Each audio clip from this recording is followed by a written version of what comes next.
Olá, pessoal, tudo bem com vocês? Vamos iniciar aqui a nossa sétima aula do nosso módulo 2, Segurança Cibernética e Práticas Preventivas do nosso curso.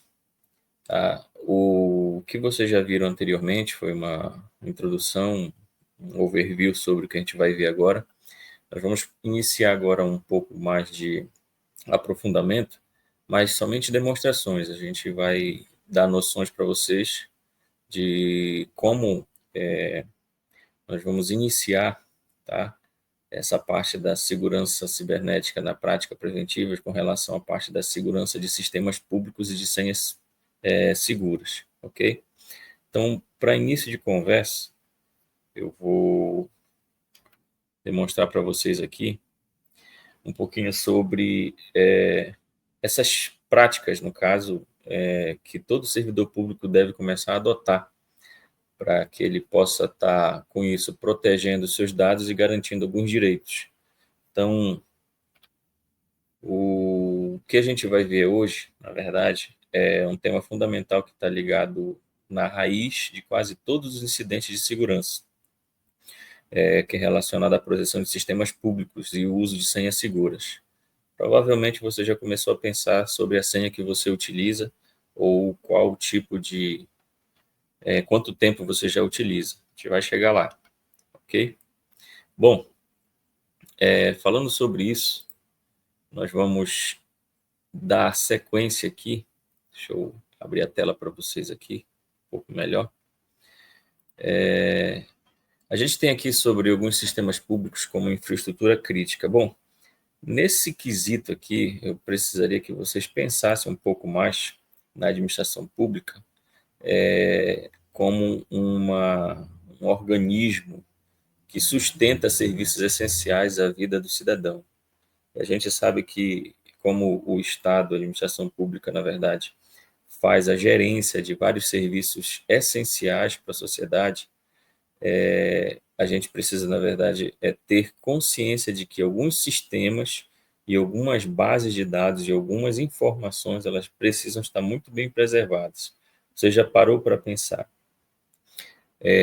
que sistemas como, por exemplo, o do INSS, sistema de pagamento de aposentadoria, se houvesse um colapso lá, você já imaginou o caos ou o prejuízo que isso seria para muitas pessoas idosas que dependem desse tipo de serviço, e até mesmo de muitas outras pessoas que também dependem financeiramente ou trabalham em cima sobre essas situações. Imagine bases de dados da educação pública, sistemas governamentais que estivessem expondo situações de notas, informações sobre alunos, algumas situações que são um pouco sensíveis, e que dirá se você, de repente, parar para pensar em prontuários médicos, que isso realmente afeta a vida de muitas famílias, familiares, pessoas que estão passando por problemas.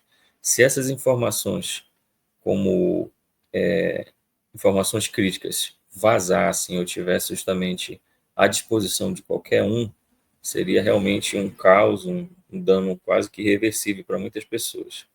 Então, todos esses, inclusive o sistema de monitoramento ambiental, na região amazônica, inclusive, a gente tem muito isso daí.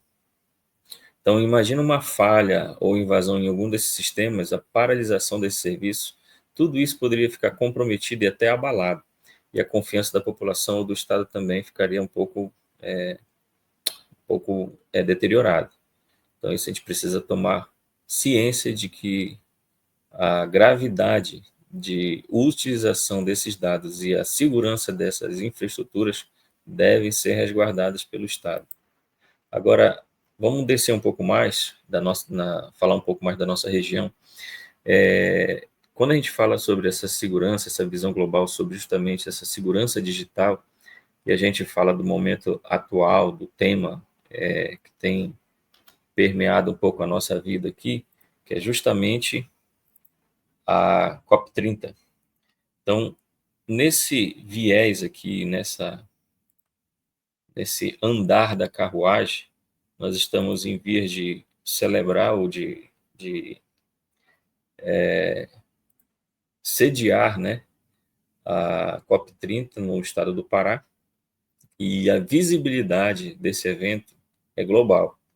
E como anfitrião, o Pará ele está no centro dessas atenções mundiais. Agora, vamos pensar sobre sistemas estratégicos, ou seja, a gente tem aqui dados ambientais, informações sobre populações tradicionais, existem estratégias de mitigação de mudanças climáticas que se tornam alvo valioso de hackers ou simplesmente de atacantes. Imagine uma situação de um ataque cibernético durante o evento, se isso teria uma repercussão global e até poderia comprometer a imagem do Brasil. Então você tem uma noção, uma dimensão em cima disso aí, da responsabilidade que os órgãos, os organismos, o Estado precisa ter, e principalmente o servidor público, porque, de fato, o Estado e o serviço público é feito de pessoas, que no caso você, que está trabalhando todos os dias para que o serviço público exista e aconteça. Então, proteger esses sistemas é mais do que uma obrigação técnica, é uma responsabilidade que cada um tem que ter, tanto ética, social, política. Então, imagina só a dimensão de tudo isso e todo esse arcabouço de segurança requer, e a nossa atividade também requer. Agora, vamos falar de uma coisa que talvez vai pegar um pouquinho no calo de muita gente. Vamos falar sobre senhas. E para início de conversa, a senha é a primeira barreira de defesa quando a gente fala sobre segurança digital, sobre segurança cibernética, dentro dos ambientes públicos, privados também, mas a gente está falando dos ambientes públicos. E a gente tem uma noção e um dado de que 80% dos incidentes de segurança digital no setor público eles têm relação com o uso indevido de senha. Com certeza você já parou para pensar que a sua senha é sempre a mesma há quase 10 anos, né? Não estou exagerando, mas você de repente deve ter alguma senha que você usa aí que nunca mudou porque tem medo de esquecer, provavelmente. Então as senhas elas são os mecanismos primários da parte de autenticação. A maioria dos órgãos públicos, eles se tornam alvo de atacantes ou de invasores, alvos preferenciais, porque eles sabem, alguns, que boa parte dos servidores públicos não tem um cuidado de poder escolher, ou então criar uma senha que gere segurança para o sistema. Daqui a pouco eu vou mostrar para vocês um ataque de força bruta, como funciona, para você ter uma noção que, às vezes, por uma senha 123, que são os erros comuns que acontecem, ou até mesmo uma senha com mistura de datas e até mesmo números e letras também são fáceis de serem quebradas. Um outro erro comum que vocês e a gente também pode incorrer no serviço público é compartilhar senhas de colegas. Infelizmente, isso é uma prática que tem acontecido muito. Por exemplo, o colega pede uma ajuda para o outro, pede um favor e passa a senha para que o colega possa acessar algum sistema devido, fazer algum favor. Então, isso é quase que um cotidiano da vida do serviço público, mas é um erro comum, porque imagina um problema, não pelo colega, de repente, que você pode confiar, mas imagina que essa senha o colega use indevidamente ou se distraia e essa senha possa cair em mãos erradas. Aí o problema vai ser para você, que é o detentor dessa senha. Algumas senhas anotadas em papéis também é clássico dentro do ambiente de trabalho. Não vou nem dizer do serviço público, mas do ambiente de trabalho. Então, você anota pedacinhos de senha num papel e cola no monitor, cola numa mesa, cola em uma gaveta, e isso fica visível para que qualquer outra pessoa possa observar, ver e tentar utilizar aquela senha em outro momento. A gente não sabe exatamente, às vezes, quem está do nosso lado, quem está trabalhando ou quem está passando pela nossa sala. Então, cada uma dessas práticas, elas abrem portas para atacantes e eles podem explorar essas vulnerabilidades. Isso vai comprometer os sistemas inteiros, inclusive os dados sensíveis. Se você trabalha numa área que realmente é sensível, você tem que ter um nível de segurança mais elevado, subir mais a régua da sua noção de segurança. Bom, vamos trabalhar alguns exemplos reais que já aconteceram no mundo, tá? Eu vou começar aqui pelo exemplo da Prefeitura de Anápolis, tá? Foi em 2021. Você pode pesquisar depois aí, se você quiser, ou então achar melhor se aprofundar sobre isso. Quando houve um ataque de ransomware que paralisou os serviços essenciais os sistemas estavam desatualizados, foi por isso que aconteceu esse ataque, tá? Os sistemas estavam apenas com senhas fracas, era o que eles tinham naquele momento, e o prejuízo passou dos 20 milhões de reais, foi o que foi contabilizado. Você imagina, né?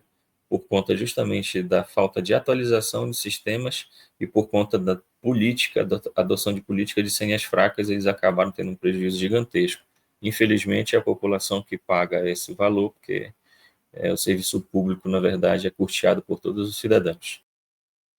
Bom, ainda falando sobre as senhas, eu vou aproveitar agora, já que eu falei que iria mostrar, duas coisas, tá, sobre a questão de senhas. Uma foi essa da LastPass, que é um gerador de senhas. A outra é essa informação aqui. Por exemplo, a gente entende que para quebrar uma senha hoje em dia tem técnicas e algumas técnicas delas é da força bruta, que são técnicas de hacker para poder você tentar desvendar senhas que já existem. A gente tem aqui um informe aqui sobre isso aqui é da Red Belt, tá? Empresa de segurança. No artigo deles aqui eles demonstram o tempo médio, o número de caracteres que você pode criar a sua senha, a sequência de dígitos que você pode ter de 4 a 18, e aqui você encontra justamente o tempo que eles determinaram aqui através de algum cálculo matemático para quanto tempo você pode essa sua senha pode ser quebrada, ok? Então, para aqueles que têm o costume de colocar, por exemplo, somente números, por exemplo, 7 números, é possível que ela seja quebrada instantaneamente. Mas quem utiliza, digamos, 10 dígitos e utiliza senhas maiúsculas e minúsculas, letras, caracteres especiais, números, aí ele já tem uma tendência aqui de que o tempo médio para quebrar uma senha como essa, se você colocar no ataque de força bruta, vou mostrar já já, ele leva em torno de 7 meses a 5 anos, tá?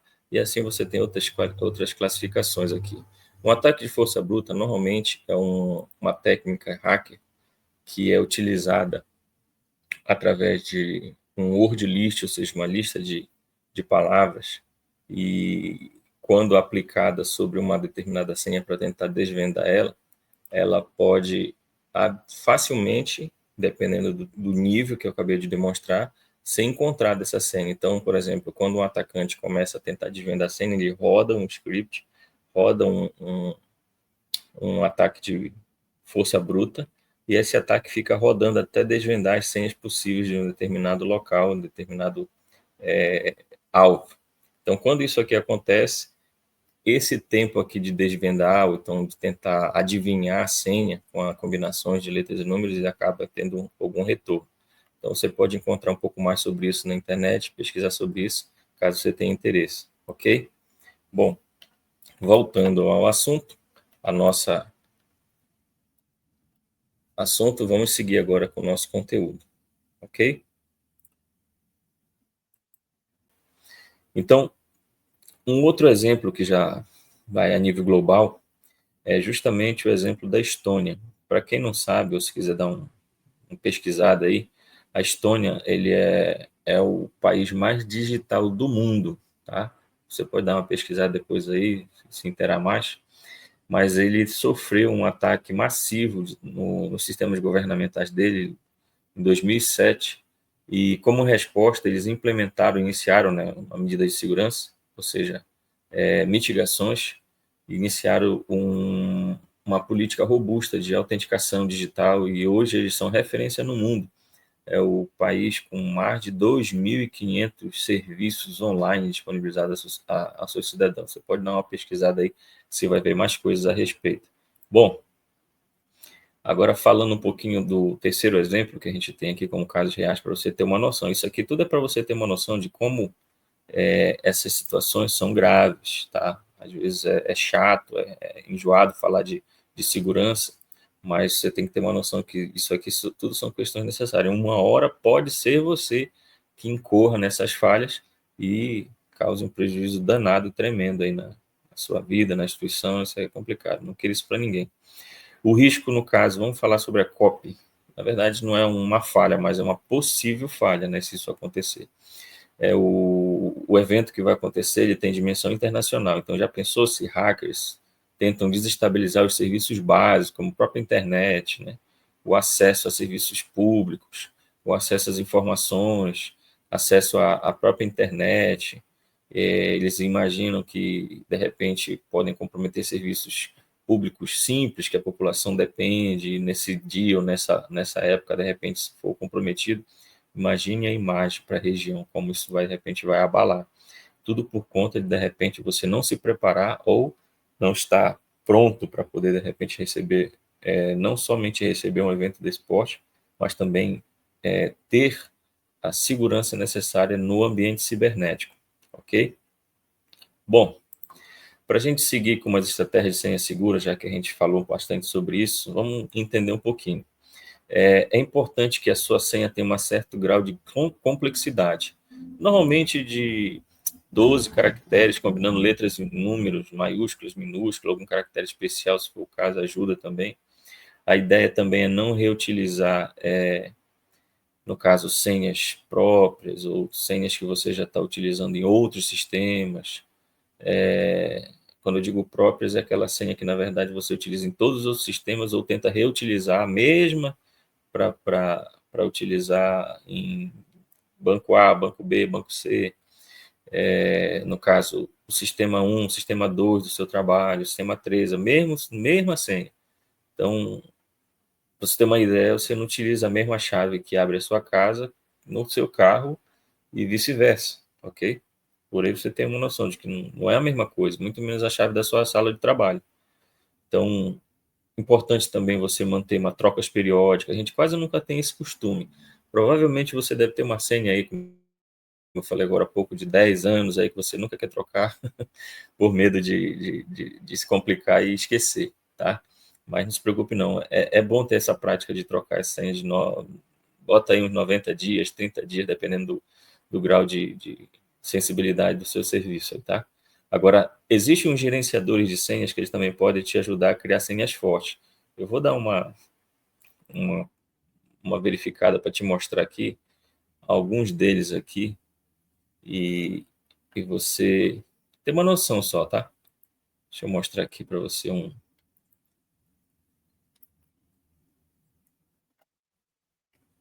rapidinho, tá? Essa aqui, por exemplo, a gente tem aqui a LastPass. Isso aqui é um exemplo, tá? Existem outros também, o Google tem, mas isso aqui eu vou pegar porque ele, além de ser uma carteira de senhas, ele também te ajuda criando senhas aqui. Você pode simplesmente girar e pedir para ele gerar outras senhas. Observe o nível de complexidade dessas senhas aqui, que é difícil até de gravar mentalmente. Mas você pode justamente gerar aqui, por exemplo, 12 caracteres, o tipo de senha, senha minúscula, senha maiúscula para ele gerar. E aí você pode copiar essas senhas aqui e colocar, começar a adquirir esse hábito aí. E se for o caso, utilizar serviços que utilizem esse tipo de atividade de carteira de senha, tá? Isso aqui foi só para você se ambientar um pouco mais e ter uma noção sobre o tipo de uso de senhas, tá? A famosa senha 1, 2, 3, 4, 5, 6, isso aí todo mundo usa. Não tem como você escapar, ainda que seja provisoriamente, mas é bom você começar a evitar esse tipo de senha e começar a utilizar uma senha já mais segura, ok?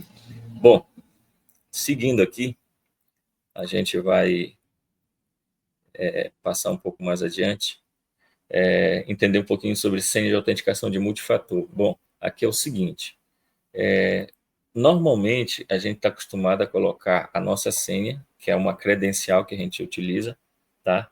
E dessa senha a gente simplesmente só quer ter esse tipo de camada de proteção para poder ter acesso ao sistema.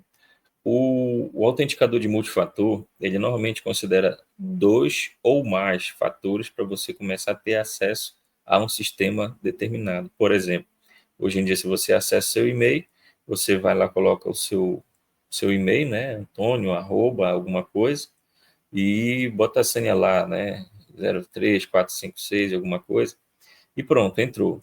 Só que outros sistemas do serviço público, eles já estão com um grau de complexidade de acesso por conta justamente desses níveis de segurança. Então, eles utilizam o sistema multifator. Multifator é quando você, além de acessar com a seu login, ou e-mail, ou senha, ele ainda te pede um número que ele envia envia um e-mail para o seu e-mail, para sua caixa de e-mail. Você tem que abrir o e-mail, isso é um exemplo, para você identificar o número que está lá e daquele número você pegar e colocar no site para confirmar o seu acesso. Então, é um fator de múltipla camada de segurança, ok? Então, no serviço público, você já está começando a vingar, porque muitos sistemas estão pedindo e recebendo esse tipo de adaptação, uma camada a mais de segurança. Bom, bora falar sobre um conceito de profundidade. Entenda o seguinte, isso que eu acabei de falar agora de senhas, elas são a primeira barreira, elas precisam se aprofundar um pouco mais para iniciar uma sequência de camadas, para evitar falhas e fazer com que os sistemas fiquem vulneráveis. Então, para isso, a gente tem que ter algumas proteções. Por exemplo, a senha. Vou dar um exemplo bem interessante que até em desenho você já deve ter visto, filmes. O cidadão, quando vai lá para entrar principalmente em setores do governo, vai entrar em um laboratório, ele coloca uma sequência de números num teclado, ele coloca a sua digital, e em algumas situações ele coloca a biometria, a sua íris. Então, ele está utilizando ali uma senha de multifatores para poder ter acesso àquele outro ambiente, ok? Então, é uma camada de proteção. Isso a gente está falando no ambiente cibernético, que acabou de dar o exemplo da situação de multifator de um PIN, ou seja, um número ser enviado para o seu e-mail para confirmar o acesso em outro sistema. O controle de acesso, a própria criptografia, que é um assunto muito vasto, se você quiser, depois você pode se aprofundar, tá? Criptografia de chave pública, de chave privada, onde você tem que ter a chave pública e a chave privada, e os dois tem que ter um elo de ligação para que um entenda que o outro realmente tenha autorização para poder abrir aquela senha, aquele código, ok? Firewalls são as barreiras, as paredes de barreiras dentro dos serviços de aplicações, de softwares, de sistemas dentro do nosso órgão. Então, isso aí é coisa do pessoal de TI, eles têm que realmente providenciar isso aí. Sistema de detecção e backup também. São algumas camadas de segurança. Bom, com uma analogia, eu vou falar aqui que não adianta a gente construir, vou tirar até daqui, vou passar para o outro lado, vou passar para cá para o outro lado para você ver essa analogia aqui, tá? Então, não adianta você construir uma casa na floresta, você poder ter câmeras de segurança, alarmes de guarda e tal, se tornar a porta principal e você, como servidor público, fazer todo esse ritual de segurança, essa estrutura de segurança, mas manter a porta aberta, ou seja, deixar a senha exposta, deixar o computador sem ficar travado, colocar uma senha fácil, ou seja, deixar a porta aberta. Tudo vai se perder. Você entende a complexidade da coisa? É questão cultural mesmo, foi o que a gente falou na aula anterior, ok? Bom, para a gente chegar aqui e já começar indo para o final, a gente vai falar um pouquinho do nosso papel do servidor público na segurança digital. De quem é essa responsabilidade, na verdade, pela segurança digital? E aí? Para pensar um pouquinho aí. De quem é? É comum que a gente pense que isso cabe somente às áreas de tecnologia, a galera da TI, mas, na verdade, todos os servidores têm que ter um elo fundamental e eles precisam estar numa cadeia de proteção, porque senão, se um elo falhar, aquele elo se torna vulnerável e a vulnerabilidade abre espaço para o atacante, ok? Então, uma senha fraca, um clique de um link suspeito, uma porta aberta, pode gerar milhões de oportunidades de ataques para atacantes e isso afeta cidadãos, ok? Então, cada um de vocês, na sua rotina, você é um guardião digital dos dados públicos. Lembre disso, ok? Bom, e a gente volta a falar da COP. Então, esse papel ainda mais tem um peso mais assim denso, porque pensando na Amazônia como um patrimônio global e até mesmo no Pará, já que você pode estar no Pará, em alguma região, algum município, ele também está sendo vitrine. Então, se você de alguma forma está envolvido no evento, provavelmente você também pode se tornar ou uma barreira ou uma vulnerabilidade, ok? Pense nisso aí. como é que a gente faz para implementar algumas políticas institucionais de senhas? Bom, vamos parar para pensar um pouquinho aqui. Vamos fazer alguns diagnósticos, por exemplo. Primeiro diagnóstico, avaliar as políticas atuais de identificação e vulnerabilidade de sistemas institucionais. Você faz aquele apanhado, verifica e diz assim, a nossa situação hoje é essa, é ruim, é péssima, é média, é mais ou menos. E aí você começa a fazer uma elaboração de uma criação de política mais clara, regras específicas, melhoradas, iniciar o nível de complexidade e a troca periódica de senhas, gestão de senhas. Começa uma capacitação também com o seu pessoal. Você pode iniciar chamando o pessoal de TI para começar realmente a popularizar essa informação dentro do seu ambiente de trabalho. Depois começar a monitorar esse tipo de atividade que foi iniciado com verificações regulares de conformidade, verificação de testes de penetração, que são chamados pentest, e avaliar algumas vulnerabilidades caso elas ainda existam. Então, tudo isso aí são medidas que você pode implementar como políticas institucionais de senha. Estão entendendo? Então, bom, continuando.